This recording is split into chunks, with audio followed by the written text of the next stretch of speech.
स्वागत करता हूं दोस्तों आप सभी का आपके अपने YouTube चैनल पे। दोस्तों मैं सुरेश कुमार और आज की कहानी का शीर्षक होने वाला है कौवा और सांप। दोस्तों ये कहानी क्लास 10 के बुक से लिया गया है। तो कहानी को स्टार्ट करते हैं। एक बड़े बरगद के पेड़ पर एक कौवा और कौवी ने अपना घोंसला बनाया। वे अपने बाल बच्चों के साथ उस घोंसले में रहने लगे। एक दिन एक बूढ़े काले सांप ने भी उस बरगद के नीचे अपना बिल बना लिया और उसमें रहने लगा। काले सांप का इतना निकट रहना कौवा और कौवी को जरा भी नहीं भाया, पर वे कर भी क्या सकते थे। कौवी ने अंडे दिए। कुछ दिनों बाद अंडों में से बच्चे निकले। कौवा और कौवी बड़े प्यार से अपने बच्चों को पालने लगे। एक दिन कौवा और कौवी बच्चे के लिए खाना लाने गए हुए थे। काला सांप पेड़ पर चढ़ गया। उसने उनके बच्चों को मारकर खा लिया। कौवा और कौवी जब लौटे और बच्चों को नहीं पाया तो वह बहुत ही दुखी हो गया। उन्होंने सारे जानवरों और चिड़ियों से पूछा, लेकिन कोई भी नहीं बता सका कि उनके बच्चे कहाँ गायब हो गए हैं। दोनों खूब रोए। फिर दोनों ने तय किया अगली बार बच्चों को अकेला नहीं छोड़ेंगे। कई महीनों बीत गए। कौवे ने फिर अंडे दिए।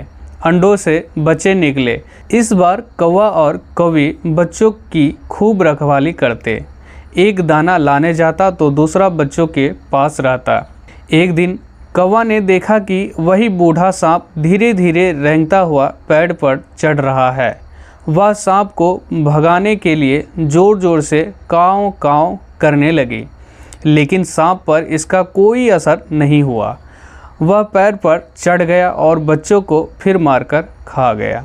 कौवी बहुत रोई। उसके आंसू रुकते ही नहीं थे। उसका रोना धोना सुनकर बहुत सारे कौवे वहां आ पहुँचे।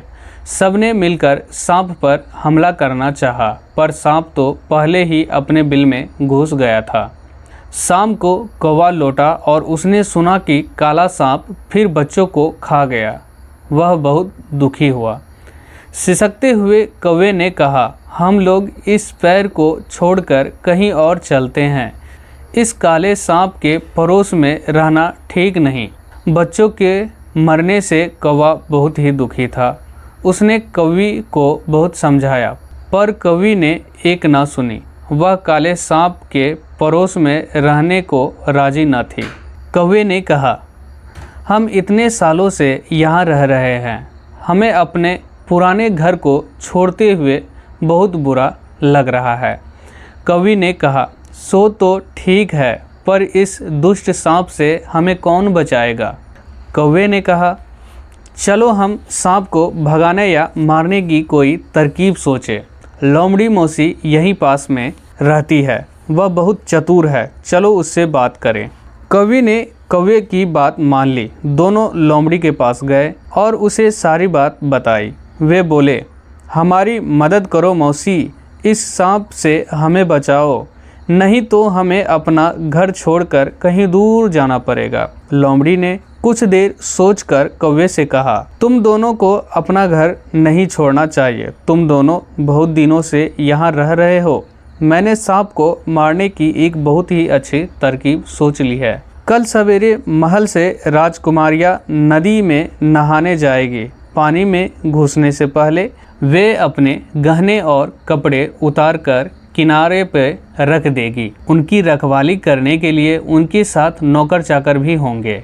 तुम दोनों पहले देख आना कि वे गहने कहाँ रखती है। जब कोई देख ना रहा हो तो कौवी उसमें से एक मोती का हार उठाकर उड़ा लाए। तुम पीछे पीछे काँव काँव उड़ते जाना। खूब जोर से शोर मचाना, जिससे कि नौकर चाकर उसे हार लेकर उड़ते हुए देख ले। वह तुम्हारा पीछा करेंगे। हार काले सांप के बिल में गिरा देना, फिर देखना क्या होता है। कौवे ने लोमड़ी की बताई तरकीब मान ली। दूसरे दिन सवेरे कौवा नदी के किनारे जा पहुंचा। थोड़ी देर में राजकुमारियां वहां आ गई। उसके साथ नौकरानियां भी थी। राजकुमारियों ने अपने गहने कपड़े उतारकर किनारे पर रख दिए और नहाने के लिए नदी में उतर गई। कौवा और कौवी सारे खेल देख रहे थे। उनमें से गहनों में मोतियों का एक हार भी था। कवि झपटकर चोंच में हार को दबाई और उड़ गई। काँव काँव करता हुआ कौवा भी उसके पीछे उड़ने लगा। नौकरों ने कवि को हार उठाते देख लिया। उन्होंने शोर मचाया और उनके पीछे भागे। कवि ने सांप के बिल में हार गिरा दिया और उड़ गई। नौकरों ने सांप की बिल में हार को गिरते हुए देख लिया। वे डंडे से बिल में से हार निकालने लगे। सांप को यह छेड़छाड़ अच्छी नहीं लगी। उसे बहुत गुस्सा आया। वह बिल के बाहर निकल आया और अपना फन फैलाकर उन्हें डसने को लपका।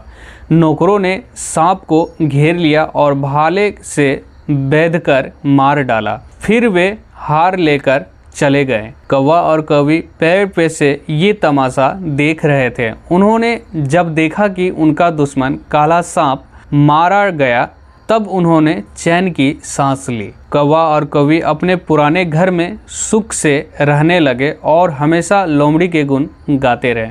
तो दोस्तों, इस कहानी के लेखक है विष्णु शर्मा, जिसका फेमस पुस्तक है पंचतंत्र।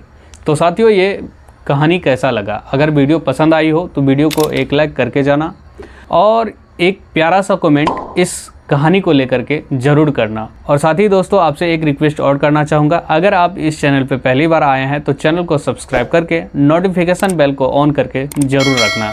मिलते हैं दोस्तों अगले वीडियो में एक अगली कहानी के साथ।